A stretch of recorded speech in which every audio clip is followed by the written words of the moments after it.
outcome of this war would make or break British authority on this continent. Jamie, Nicholas's elder by 4 years and his uncle, had served with Washington during his march north in 1754 and had fought beside George in the blood and mud of Fort Necessity. But Jamie now had a wife, lovely Breege, and 2 small sons. He would not leave them. Nicholas had reasoned he could do the job just as well as Jamie, as they had been taught together by Dakota, the old Tuscarora healer who had made her home with his family since long before he'd been born. It had seemed right that he fill Jamie's shoes. And now? Now he would need every ounce of strength, every bit of courage he possessed. He was not immune to fear. 11 fires had been lit in fire pits running down the center of the enormous longhouse. Old women busied themselves building up the fires, adding wood until the lodge was uncomfortably warm in the already stifling July heat. As the fires crackled, Eben again began to weep, Josiah to curse the Wyandotte. Will it be quick? Nicholas had heard stories, accounts of the French priests who'd first encountered the Wyandotte 100 years before. He prayed the priests had lied. I don't know. Bloody savages! Josiah spat on the dirt floor. It's good they like fire, because they're going to burn in hell! Wyandotte villagers began to drift through the low entrance. Men, women, children. Soon the longhouse was packed from end to end.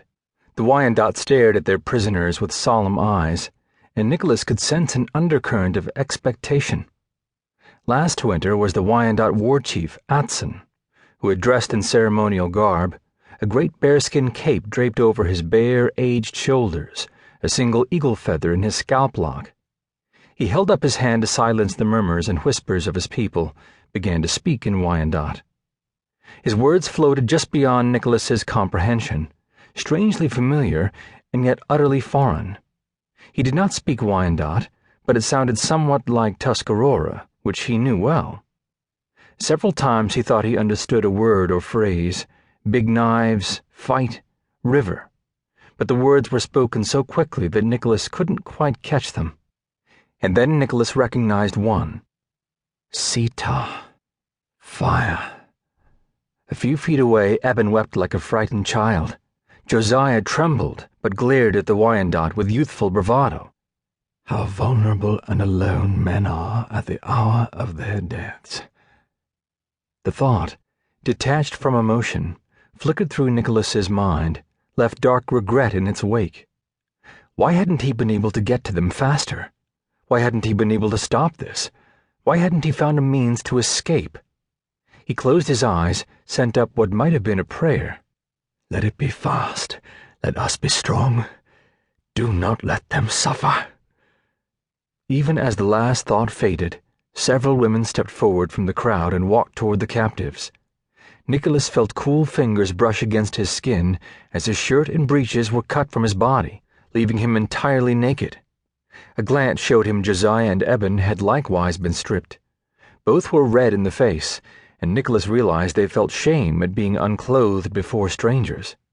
As Atson's last words drifted into silence, the women who'd undressed them moved to the fires and began to stir the flames. Something twisted in Nicholas's gut. He tried to force down his fear. A young woman appeared at his side, the same young woman he'd rejected the day before.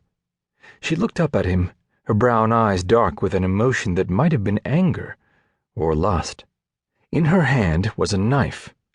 Nicholas just caught a glimpse of the blade before she slid the tip into the skin of his belly. His muscles tensed in surprise at the razor-sharp pain. To his left, Eben shrieked.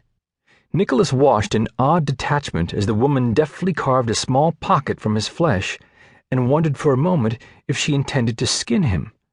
Hot blood poured down his belly, past his exposed groin to his bare thighs. She looked up, met his gaze, a faint smile on her lips.